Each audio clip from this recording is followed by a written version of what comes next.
Hello friends, I hope you are doing well. Today we'll talk about how to fix or how to solve the problem of too many requests on the application of a royal match. We go to settings. Here we click on apps, default apps, app settings. Then we'll search about a royal match and we click here. In this page of app info,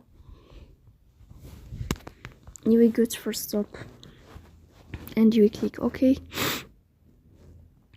Here you will go to storage, then we click on clear cache.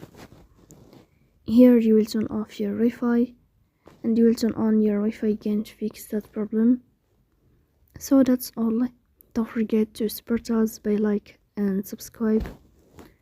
See you next time, and thank you for your watching and your attention.